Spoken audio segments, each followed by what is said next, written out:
বার্থডেতে হাজব্যান্ড যখন বলে চলো তোমাকে একটা সারপ্রাইজ দিব, তখন কি আর বুঝতে পারা যায় সারপ্রাইজটা যে আসলে অত স্পেশাল হবে।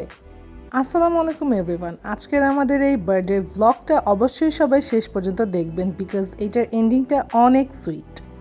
আজকে আমার হাজব্যান্ড আমাকে নিয়ে সারপ্রাইজ দিতে চলে আসছে। কোথায় চলুন দেখি।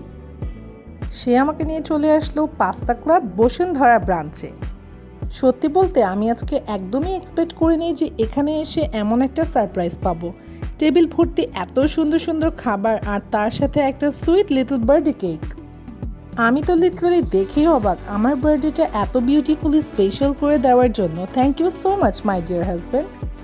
আসলে এত সুন্দর একটা সারপ্রাইজ পেয়ে আমি অ্যাকচুয়ালি অনেক বেশি খুশি হয়ে গিয়েছিলাম। স্পেশালি অ্যাম্বিয়েন্স এবং খাবার আইটেম সব কিছু মিলিয়ে আজকের দিনটা আমার জন্য অ্যাকচুয়ালি ছিল অনেক স্পেশাল।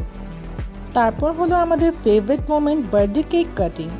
আমার হাজব্যান্ড আমাকে কেক খাওয়ালো, তার সাথে আমিও তাকে একটু করে কেক খাইয়ে দিলাম। আর তার সাথে আমার ছোটো বোন সারিকাও আমাকে নিজের হাতে কেক খাওয়ালো এবং আমিও তাকে কেক খাওয়ালাম, এবং এই পার্টটা আমি সব থেকে বেশি এনজয় করছিলাম। আজকের দিনটা আমার হাজব্যান্ড আর আমার ফ্যামিলি মিলে এমন আনন্দময় আর স্পেশাল করে তুলবে যেটা আমি সত্যিই কখনো এক্সপেক্ট করিনি। তারা যে এত সুন্দরভাবে আমাকে সারপ্রাইজ দিবে সেটা আমি কল্পনাও করতে পারিনি। আমার হাজব্যান্ড আর ছোটো বোন মিলে আমাকে কেক খাওয়ানো আর আমিও তাদেরকে কেক খাওয়ানোর এই মিষ্টি মোমেন্টটা প্রায় শেষ হয়ে এলো।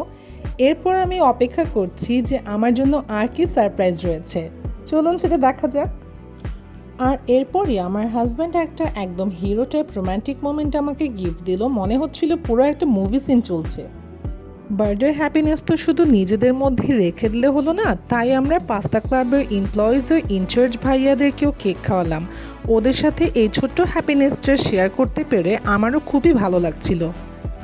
আর সবশেষে পাস্তা ক্লাবের পক্ষ থেকে আমার বার্থডে উপলক্ষে তারা আমার জন্য একটা বিউটিফুল ব্লু লাগুন গিফট করলো। অনেস্টলি এই ছোট্ট জেস্টার্সটা আমার মন সব থেকে বেশি ছুঁয়ে দিয়েছিল। এই ছিল আমার আজকের দিনটা।